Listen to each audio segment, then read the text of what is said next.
Hello, everyone, and welcome to RWB Sports. Hi, this is Reginald Peoples. I have gotten the honors to sit down with this young man out of Charleston, West Virginia. He's an amateur boxer getting ready to turn pro. He just signed with BLee Management to manage his career and take him to the next level. I am talking no other than Tarrell, the Truth Spencer. Welcome to the show, sir. Thank you, sir. Well, thank you for having me. Oh, anytime, anytime. So let's give the fans a little bit of background about the truth.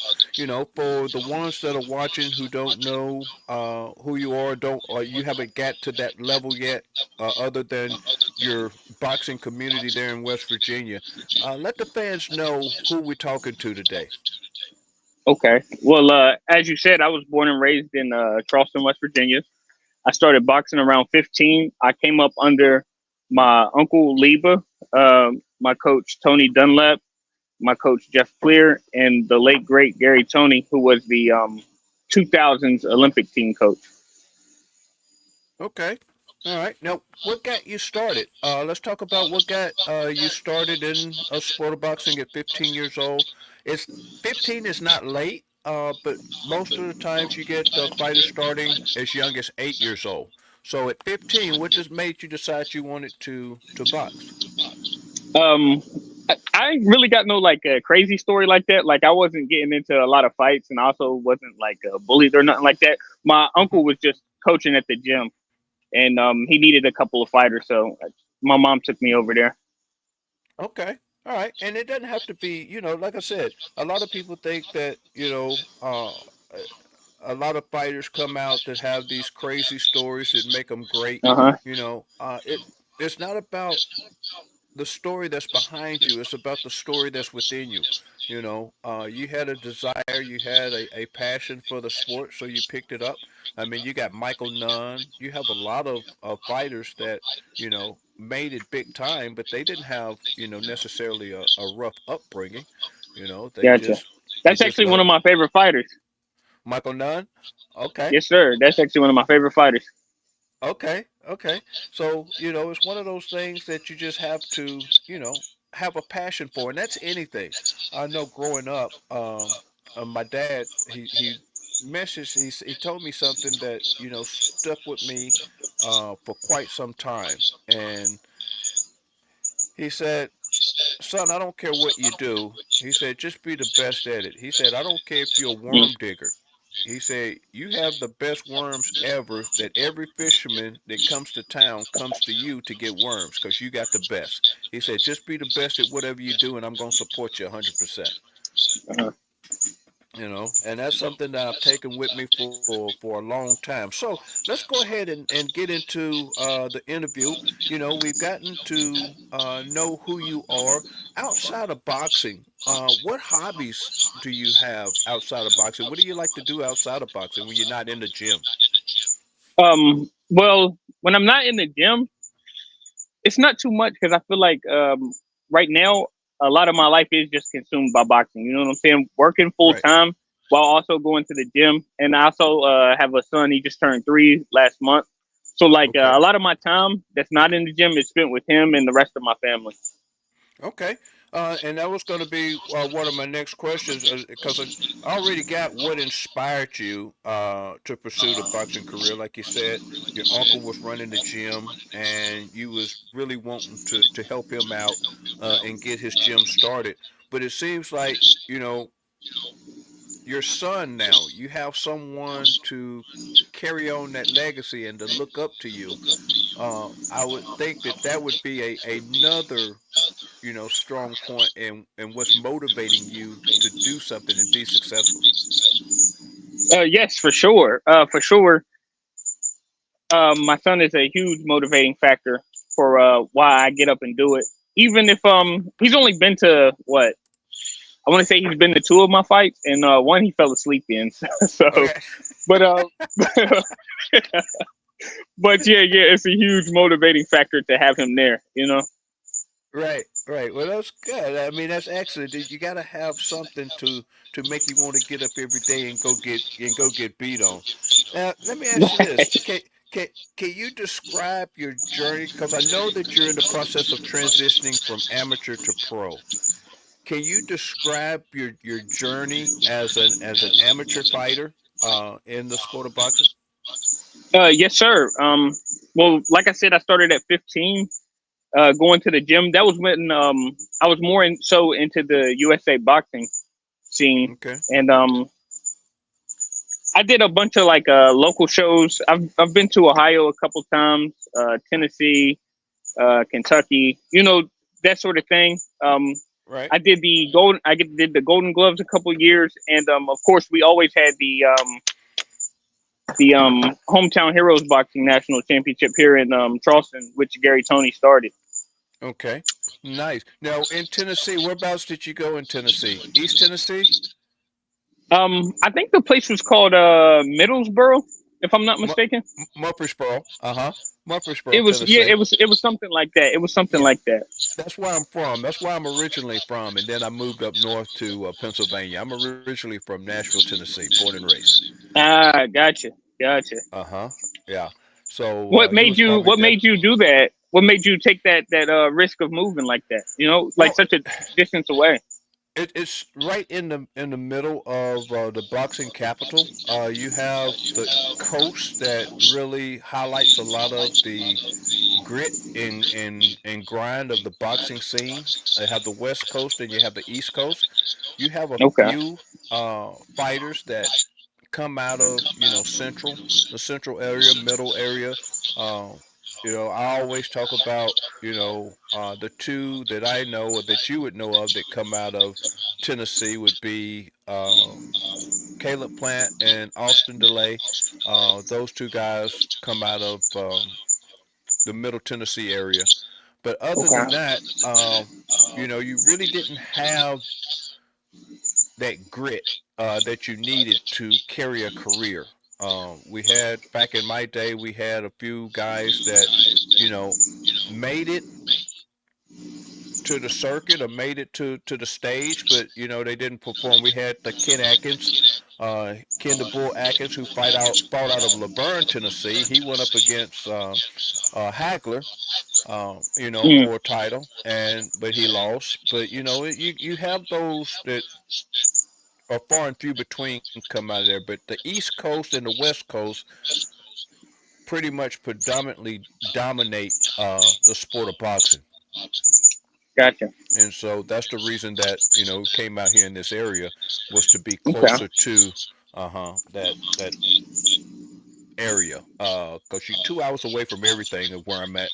2 hours away from DC. I'm 2 hours, probably 3.5 hours away from you in West Virginia. Uh, um, 3 hours away from Maryland, Baltimore, Maryland, uh, DC, New York. Who else is it? I'm an hour away from Philly. So we're right here in the heart of the boxing community here. Gotcha. Yeah, Gotcha. yeah. So now let me ask you this: what has been the most memorable fight so far? I know you don't have a very extensive record, but out of the fights that you've had, which one of those stood out the most, and which one that you learned the most from? Ugh. It was a USA boxing fight against a guy named Kemp Tarver out of Akron. That was actually my most memorable fight. I got caught with an overhand that floored me, and we as fighters we kind of like have like, oh, okay, well, I got in the ring, but Right. that really taught me something because I was so embarrassed, like even like getting up and seeing the crowd and seeing everybody seeing that I got knocked down. So that's probably the fight that taught me the most. Just about Okay. like keep going. Right. And that's what I was going to say. It's not about getting knocked down. It's about what you do when you get back up. Do you continue to fight or do you lay down? Right, That's the right. main thing. So that's one of the things. As long as you got back up and you continued, you came back to the lab the next day, you worked on where you went wrong, you corrected it, and you moved forward. That's the most important thing. Now, let me ask you this. So I know you have two losses on your amateur career. How how do you handle a loss or a setback in your career? What do you do? How do you mentally prepare? If you was talking to a young fighter and they just had their first loss, and they were down, how would you go about expressing to that young fighter that it's okay to lose? Um, the big thing for me is knowing that when I go home, like I'm still loved, and I'm still like I don't want to say like I'm like the man in my family, if you get what I'm saying, but like Right. I'm usually the person in my family people reach out to when they need a laugh or something like that. So like just knowing that at the end of the day, it doesn't stop at the ring. You know what I'm saying? Like Right. that would be the big thing that keeps me ready to go on to the next bout. And just knowing, like you said, as long as nothing, not Lord willing, nothing too bad happened in the ring, like you've still Hmm. got time to redeem yourself. You know? Right, right. And being young and starting young is one of those things that I've always thought, help mold, a fighter because they're there and they lose early in life and they learn what it's like to lose early in life and knowing that, you're not going to win all the time in life. So it's going to help you not only Right, deal what's inside the ring, but it's going to have to help you deal with every day-to-day life as well. You know, right. that Very was true. Very true. that's another reason why I love the sport of boxing for what it teaches outside the ring. So now let's go into like training. Getting into the training aspect of it. What does a typical day look like for you in the gym? When you go to the gym, you get ready to train. What does a typical day look like? How does it start and how does it end? Well, first, I start off with running in the morning. Depending on how I feel when I wake up, like if I need to go back to bed, I'll do sprints. Right. If I feel like I'm up, then I'll do my distance run. Then after I get off work, I'll head to the gym. You know, heavy bag shadow boxing. I try to jump rope for at least 30 minutes, and then I'll head to strength and conditioning, doing push ups, dips, and lunges.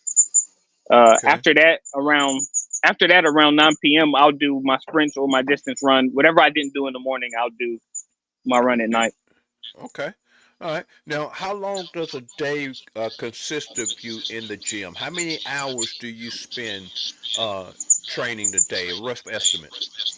Rough estimate, like in total with running and the strength and conditioning added in, I'd probably say about 6 hours of the day. Okay. All right. All Yeah, I'd right. say And then about you six work hours of on the day. right, and then you work on top of that. That's Right. dedication. Yeah, yeah, and that's why I say the rest of the time that I have is usually it's gotta go towards my family, making sure everybody got has the needs has their needs met. Right, right. Understood. And that's reparable. Do you know what I mean? That's a sign of a good man, not just in boxing, but that's just a sign of a good man altogether, making sure everybody's taken care of, making sure you get your things done, but still checking on family as well. So Right, how do you mentally prepare for a fight? Now I know fighters and athletes they have rituals that they have because I know one of my rituals was I never washed my hand wraps in the gym. We had the cloth hand wraps and I had them until you know they they fell apart. We used to have them to right. where they would tie and then the ties would come loose and then you just tape them. But I never washed them for about 15 years. I never washed my hand wraps. What kind of rituals do you have in getting mentally prepared? um, First, I can't imagine the smell of those hand wraps. But how I prepare for a fight is usually just music. Then my sister usually comes back and I do a prayer with her, and then me and my coach go over the fight plan. And after that, I just try to jump rope, shadow box, hit the mitts, just something to break a sweat before I get in the ring. Really open up my lungs, you know. Right, right, yeah, and that's good. And I like the part that you added in there that you had prayer. You have your sister come back. and you all pray. Prayer is a big big thing. It should be in every athlete's life. I know it's not, but I know in mine it was. It's one of those things that you knew once you had that family member, that special someone, kneel down with you. You knew you were going to be all right. Right. Yeah, yeah. That's So actually how it yeah, was. so That's actually how it was in my last fight. Well, it wasn't particularly like that, because we had prayed and everything, and I was kind of nervous about like the results. I was kind of nervous that I might lose this one, but like once I began walking out and I looked over and I seen my family, like my whole body just went at ease. I felt good. right, right. You just went into a whole different realm. You went into fight mode at that point. Right, Right. right. Now, I know you're talking about everything that comes into play when it comes to getting ready, for a fight, and when it comes to training for a fight. We've covered that. I know another big part of preparation is nutrition. How do you go about, you know, uh, working in your nutrition, working in your diet? How do you physically and mentally, get that part of your program put together? Do you have someone to meal prep for you, or do you do it on your own? No, sir. I usually meal prep myself. Yeah, I usually meal Okay. prep. Matter of fact, on Sundays after we complete this interview, I'm going inside to cook. Okay. All It's right. it's nothing too amazing. It's usually just chicken and rice. Well, hey, but that's all. That's what it takes, right? Huh? That's Right. what That's it what it takes. takes. That's Doesn't what take it takes. much. Yeah, because you don't eat much anyway, especially when you're dieting. You know, uh, that's one of the things that I hated the most, and I couldn't wait to become a heavyweight because, I got tired of dieting. I got tired of starving myself, and No, I the moment, completely understand. yeah, Completely. the moment my coach said, "Oh, we're gonna move up to heavyweight," man, I was so happy. Man, I was so happy. Oh man. All right, so a little personal insight to get, you know, how you're thinking, to get, where your mindset is and what you're doing. Uh, what advice? What advice would you give a young boxer who's wanting to, or a young individual, male or female, that's wanting to enter the sport of boxing? What kind of advice would you give them? Um, I would tell them first of all, work on your jab because that's king. And use your feet. You know what I'm saying? Work on Mm-hmm. your jab and use your feet. Right. And I think too that your footwork is just as important as your jab. For the simple fact is that your feet can get you out of trouble a lot quicker than your hands can, because it's subtle Right. movements. Subtle Uh huh. movements. A step inside, a step to the left, a step to the right. Your feet can get you out of trouble a lot quicker than your hands can. For sure. So I agree with that. So any young fighter out there watching, if you want to get into the sport, I would go to a gym, find a local gym in your area, give them a call, tell them that you want to do a 2 day, 3 day trial to see if you like it. Before you invest in it, because I tell people all the time, people think that golf and tennis and those sports are expensive. Boxing's expensive. Oh my. Yes, sir. Yeah, It people sure is. just It don't sure is. realize it. Yeah, it's expensive. Going to those tournaments and entering yourself in those tournaments, it can be really expensive. Not only on the Hmm. parents, but on the coaches, on the gyms. So do a little research before you go in, and you know, like Terrell said, not only your jab is important, but your footwork is important. You got to run. Your conditioning is very important. So be sure you're running and you're doing everything that you need to do. So now I know you work and you have other things. You have a son that you're raising. How do you balance, boxing with the personal life? How do you manage to balance all that? The main thing is just like trying to keep a consistent schedule. You know what I'm saying? Mm-hmm. That's like the main thing to balance it out, is making sure that you got that consistent schedule, and everybody's needs are being met within those times. Okay. Okay. And that sounds like you've been doing that for quite some time, being able, because I know you spend a lot of time in the gym, but then I remember you saying that you also make it a point to make sure family has that quality time as well. Right. Good deal. What motivates you? And we talked about it earlier, but let's reiterate it. Let's get a little deeper into it, and let's talk Okay. about what motivates you to keep you training, to keep you competing at such a high level. Because, like we said, we're going to get into it here in a little second, but you're wanting to go from the amateur level to the pro level, and there's levels to this. There's level to the amateur ranks, and then there's also even more levels once you turn pro. So let's dig deep into it. I know your son. I know he motivates you, but what deep down inside makes you want to take this to the next level? Is it a legacy? Is it money? What is it? Um, it's really just about challenging myself, trying to be the best version of me that I can be.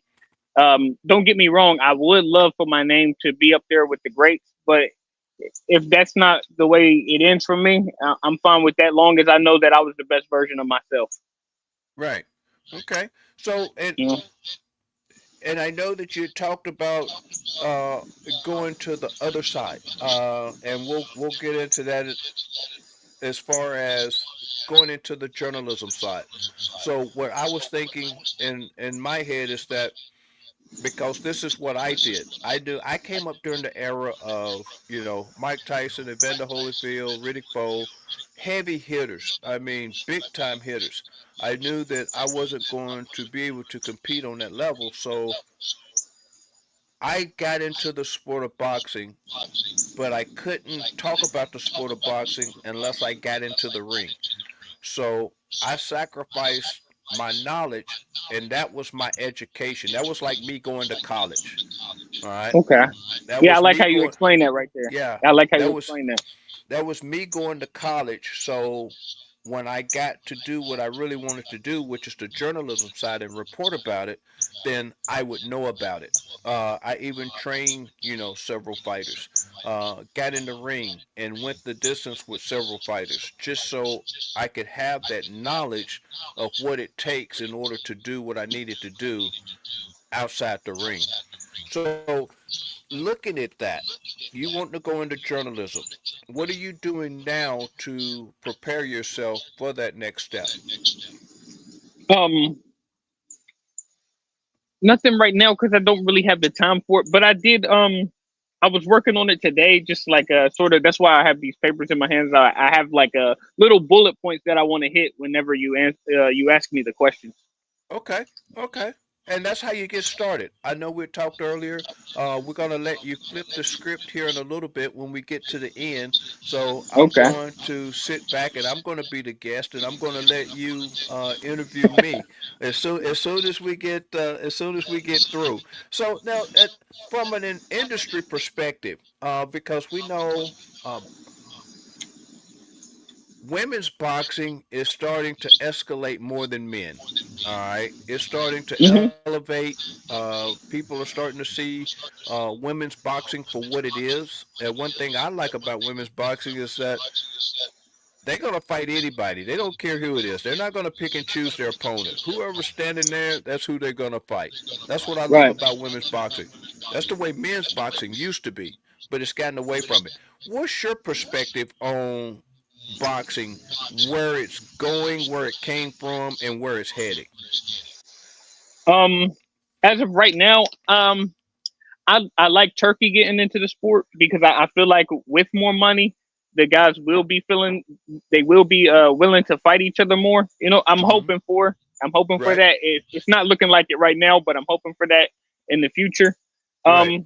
I'm not too big I'm not too big on Turkey and Dana White trying to dismantle the Ali Act. I'm not too big on that. I do Mm. think some what do they call them? amendments. I think some amendments to it Amendments. could be could Mhm. be good, but as far as dismantling, I'm not a big fan of that. And then of course I think Jake Paul has a lot of people don't like Jake Paul, but I think he showed the blueprint that a lot of like quote unquote real boxers are following is to Yes. and I was talking about this with my friend Daquan. He's a boxer too. I was Okay. telling him Jake Paul really, if you're only here to make money, Jake Paul showed the blueprint, and that is to get somebody that you know you can beat and make it interesting through the build up of the fights, like the press conferences and all that kind of stuff. You Yes. know, Yes. And that's what a lot of them are going to now. And right? one of the things that and I'm a Mayweather fan. Don't get me wrong. I like Mayweather. I like what he's done in his career, but I'm kind of disappointed in what he's done for the sport. He's made it to the point to where you have to pick and choose your fighters. That you're not going to be a champion, or you can't be a champion if you have a loss on your record. Right. You have so many Hmm. fighters, they fight, fight, fight, fight, fight, and they get that one loss, and their career is just And over. it feels like, hey, it's over. Yeah, it's over. They don't feel as though they can be a champion anymore, and that's not the way boxing is set up. Boxing is Right. set up, you know, for the best to fight the best, to prove who's the best. Hmm. In order Yes, to sir. be That's the exactly how best, it should be. yeah, and in order to be the best, you got to beat the best. So if you're the champion, why are you going to go and fight somebody that's number 25 or 26 In the rankings, yes, sir. Uh huh. in the rankings? Why don't you Hmm. fight number two? Why is it not mandatory that you have to fight within the first top three? Right. Yes, sir. Uh huh. That You would know, completely. I think that completely could help him. yeah. If they want to change something, they need to change that. They need to change that instead of messing with the Ali Act. Leave the Right. Ali Act alone. He fought hard, and it's that act has come in to save a lot of fighters. Make the fighters fight. You know what I mean? Don't let them duck and dodge each other.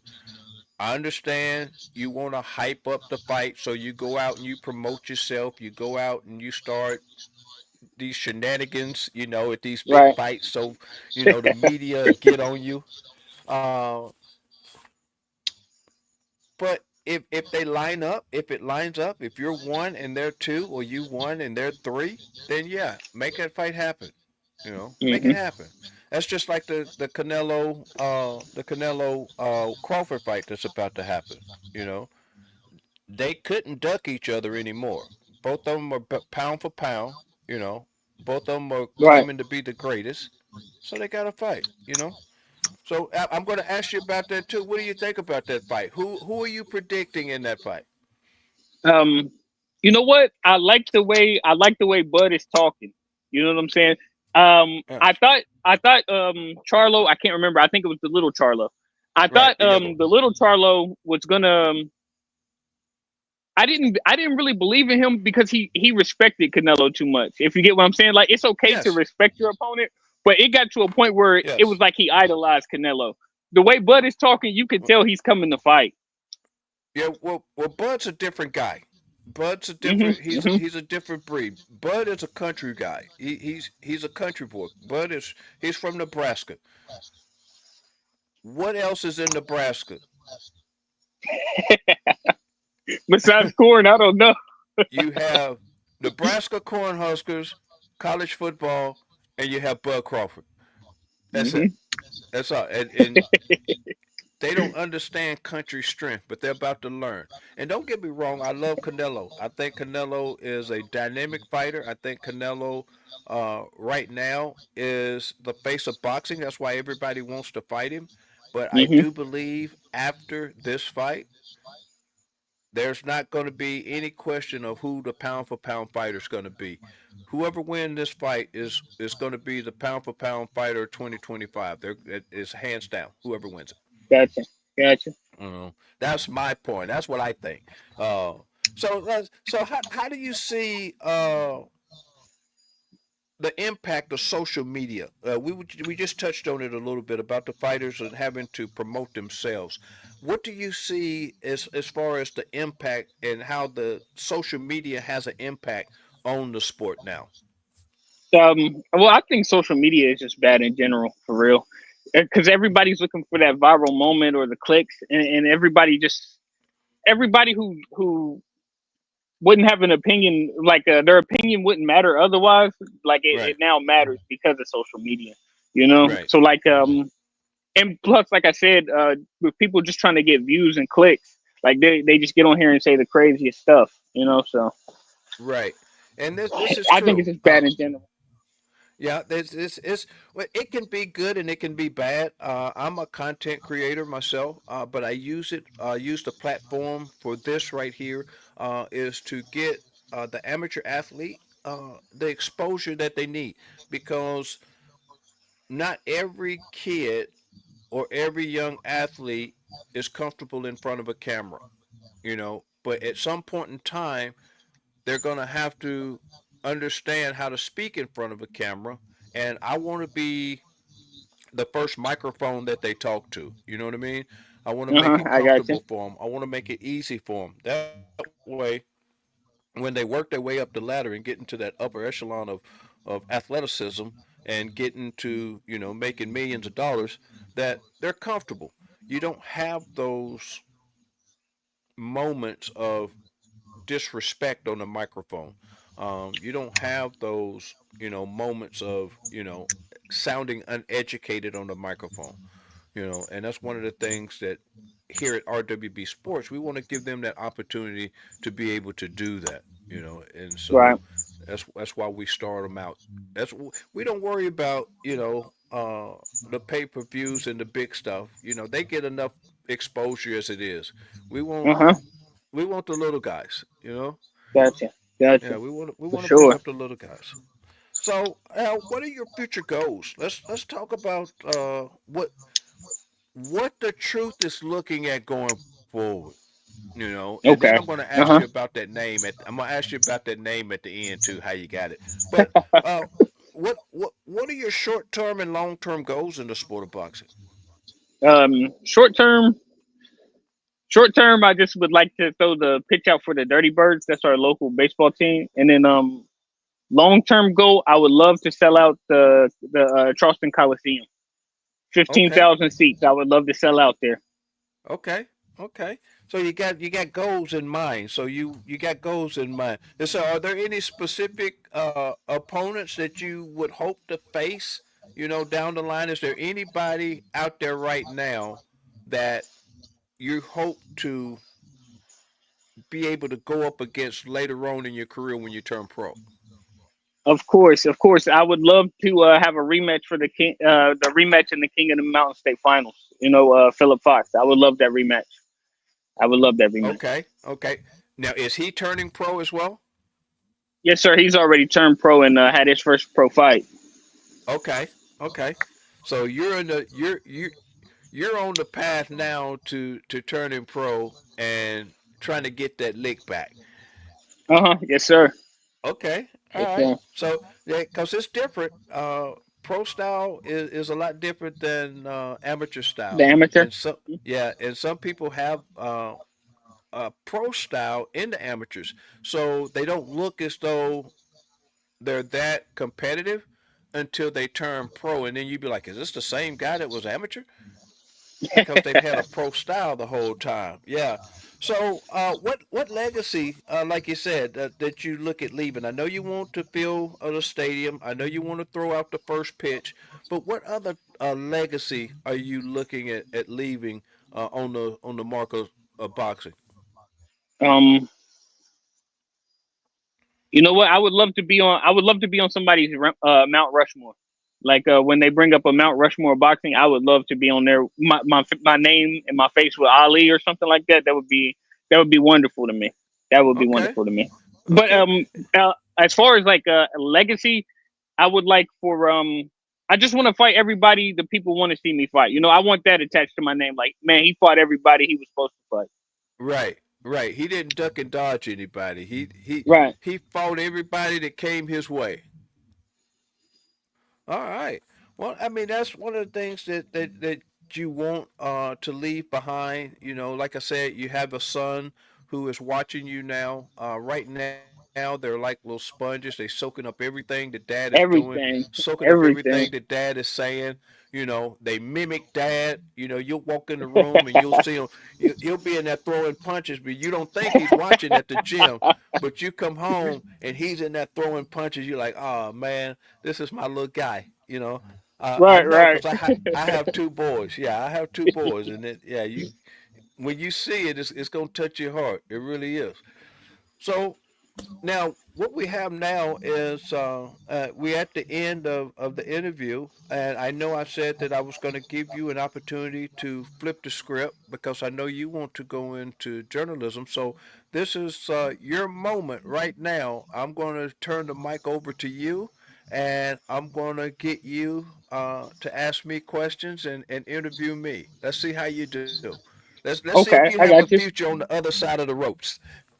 Okay. Um, when did you decide that after boxing you wanted to go into journalism? Well, I decided while I was boxing. Okay. And the reason I say that is because I knew I was an athlete. I was very athletic, and I loved the sport of boxing. I knew boxing was that sport that, you know, you couldn't blame anybody but yourself. I played team sports growing up, football, baseball, basketball. You know, I ran track. Hmm. All of those are team sports. It is easy to look at someone and be like, "Oh, you missed your block," or "Oh, you didn't play defense on this guy." In the sport of boxing, it's you in that ring with your opponent, and that is the most solitude place you can be and still have a moment of clarity. You know what I mean? And so at that point, I was like, I want to be able to talk about this. I want to be able to report this the rest of my life. Because you notice, you see a lot of other sports just come in. Uh, it was before your time. Kickboxing, ISKA kickboxing, they come in. They try to take over boxing. During your time, MMA has come in, and they're doing great. They're doing fantastic.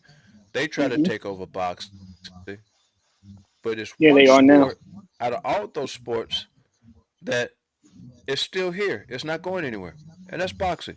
Nobody's going to outdo boxing. Nobody's going to put boxing to the side, and that's why I said that that's a sport that I want to talk about the rest of my life. You know what I mean? Right. I Hmm. got you. Now you say you got two boys. Did you ever try to push them into boxing, or did they I sort did. of gravitate to it? Well, they would go to the gyms with me when they were younger. But my motto was the same motto that my dad told me growing up, and I shared that with you earlier. And I told them the way that he told me. I said, "Boys, I want to let you know something.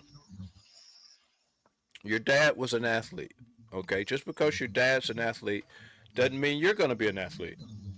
I said, "If you want to try something, just know one thing. When you sign up for it, you're going to complete it that entire year. You're not going to quit halfway through. I Right. could care less. You kick, scream, cry. I don't care.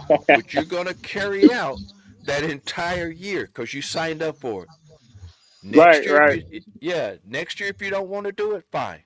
So I told him, I said, no matter what you do, I said, just be the best at it because your dad's gonna love you no matter what. Your dad is gonna be there to support you no matter what. I said, sports aren't for everybody. Gotcha. They're they're just not, and I Right. understand that, and I understood that from my boys, and plus my boys saw in the mornings when I would get up how I would hurt, you know, or when I would do something or go out in the yard and play with them, how I would hurt. They was like, "I don't want to be like that, Dad." I said, "Dad don't want you like this either." So I didn't Oh force them man, to. Yeah, I let them do what they wanted to, as far as sports go. So, and they turned out really well. Both of them played basketball. Both of them played a year of football. My oldest one played a year of soccer. My youngest one played a okay, year of baseball. And after that, after they got into middle school, they played in the band. So gotcha. now, but now they can play every instrument there is. There's not an instrument they Really? can't play. Oh Yes. Uh wow. huh. Yeah. Yeah. So. Okay, one last question. Uh huh. When you made that move from Tennessee to you, and you said you went to Pennsylvania. Pennsylvania, right? Pennsylvania. Uh How huh. how was the first year? How was the first year? Like, what were some of the experiences that you went through? Well, I'm going to tell you now, and it's still going on. It's not just the first year; it continues. Being from the South, we're very generous. We're very polite. We're very open. We're very big-hearted. Not the same up here. People up here, they're different. I'm not saying that they're not good people, because they are. They're great people. They're just different. Each demographic has a different level of people. Um, People up here are very standoffish. They think that you want something from them, just to Mm, say hi to them, just to say hello. It's been challenging at best for the 10 years, going on 11 years I've been here. It's been very challenging to, I won't say make friends, but just to make acquaintances, people that that you can confide in, that that it's not gonna run and tell your whole story. Uh, okay. you can't get too close to people, because they like to tell everything they know, especially if if you're a positive person and you're trying to do positive things. Uh It's huh. one of those things to where they try to dim your light to make their shine brighter, and that's not how it works. You Okay. know, it doesn't work that way. So it's been tough. It's been, you know, I won't say sketchy at best, because I got some really good friends. I've made some really good friends and met some really good people here. But I've also run across uh, some real knuckleheads up here too. So Gotcha. it's yeah. But like I said, I'll talk to a tree stump. I don't care. Uh, they don't have to talk back.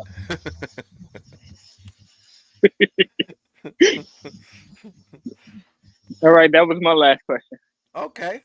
Well, I want to thank you for taking time out of your day to talk about your No, career sir. The and pleasure is all mine. I want to thank you for uh, having me on, and like you said, giving the smaller guys a voice. I oh really do yeah, appreciate that. I yeah, really do appreciate that. give you an opportunity. And so I know you say you get ready to turn pro, and you had mentioned, and I'll let you talk about that. You signed with BLee Management, and Yes, sir. they're looking at having your pro debut when.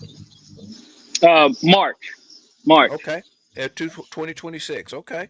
So Yes, sir. we'll be looking forward to that. Like I said, we follow you, we track you. I follow you on BoxRec. So we'll be keeping up with your career. We'll be following your career. And I know you said that you wanting to get into the journalism side of boxing. And one thing that, we do here at RWB Sports is we try to help our young athletes live out a dream and get them to fulfill, what dreams they want. With me being a entrepreneur myself, and being a boxing journalist myself, I would love, anytime you want to, or anytime you want to set up interviews, I would love to bring you on the platform, give you the host key, let you host the show. I'll just be back there for support, and give you an opportunity to, create your own podcast. And from there, who knows? If I see that you're doing wonderful, I see it's something that you want to do. West Virginia is only 2 hours away. 3 at most, depending on where you are, Charleston. So that's probably about 3.5 hours away. Then we'll come there. We'll see where you at, see what you got. We'll go and get you some podcast equipment. We'll set it up, and then we'll get you started and get you on your way to being a boxing journalist. And Yes, sir. Yes, sir. when you have when you have shows in the area, let me know. I'll check it with my schedule if I can make it. I'll come down there and I'll set up, and then I'll get you to be a commentator with me as we stream the shows live because RWB Sports Okay. Yes, Network, sir. yeah, it's getting ready to start traveling. So I would greatly look forward to that. I'm going to get your information once we get off because I have a few things that I want to send you to say thank you for being a part of RWB Sports and being on the show. I look forward to a promising career from you and looking forward to seeing what you got. Yes, sir. Thank you, sir. Thank you. I Uh, really appreciate that. Yes, Well, sir. you're more than welcome. Well, what we're gonna do is I'm gonna go ahead and sign off, and well, we'll go from there. I'll stay in touch with you. I'll be back on later tonight. I'm still trying out that new platform, TikTok. They got what is it? Studio. They got a TikTok studio, so I'm Okay. playing with that platform. So I'll be on there later on tonight. But keep up the great work, sir. I know what I'm What's going. the I'm What's sorry. the name Let we me can let me. find you under? What's the name we can find you under on TikTok? You can find me under RWB Sports TV. That's on every platform. You can find me under RWB Sports on every platform. You can go to the website. Let me put this back up real quick because you can go to the website right here is www.rwbsportstv.com. That's the Gotcha. website. You can email me. I got my email address right there at the bottom. I also have my phone number there Gotcha. at the bottom if you want to get in touch with me in that aspect. So, the truth. I know I was going to ask you about that and I forgot. Uh huh. The truth. How did you get the name The Truth? Because a great fighter that I used to love watching growing up is Carl The Truth Williams. Yeah, yeah. This actually if I'm not mistaken, that's actually the person that my coach Tony got it from, and he Okay. gave me the nickname. I didn't choose it for myself or anything. He just gave me that Okay. nickname. Okay. All right. Well, I thought it may have been something behind it. I thought that it may have been, you know, a little something behind it, but that's okay. That's cool. But so what we're gonna do now is we're gonna get ready to sign off. Once again, I want to thank you. Let the fans know where they can get in touch with you. Let the fans know where they can see you, and then when you get done, I'll close us out. Um, my name is Terrell Spencer. I can be found on Facebook. My name is Tarrell on there. I try not to add too many people in there, but I'm also on Instagram. My handle is one true king 304. Yeah, and that's pretty much all the places you can find me for real. Okay. All Besides in right. the gym, Well, that's if you great. come to the gym, yeah, Yeah, and we'll definitely see you in the gym for sure. I'm gonna have to make arrangements to come down there and check you out and talk to you in the gym and for interview you sure, live for sure. live on spot. So we'll definitely do that. Like I said, when it's all said and done, just text message me your address so I can send you a few things. But we're gonna go ahead and close it out. Thanks for being on the show once again, and Thank you for having me. always, ladies and gentlemen, this is Reginald Peoples with RWB Sports, and I want to thank the Truth, Spencer, Tarrell, the Truth, Spencer, for sitting down and talking with us today and giving us insight on his journey and and congratulate him on his signing with the management team and going from the amateurs to the pros. We look forward to Yeah. following him. We look forward to supporting him. We look forward to seeing big things come from him, even on the journalism side. So maybe when you see RWB Sports, you'll see me and a co-host now, and Mr. Terrell as we go forward and getting him on the journalism side. Well, with that said, I hope everybody have a great and safe Labor Day. I hope everybody is getting ready to fire the grills up. They get ready to sit down and be with family and enjoy that time off from work. And this is Reginald Peoples with RWB Sports, and we'll see you in the turn.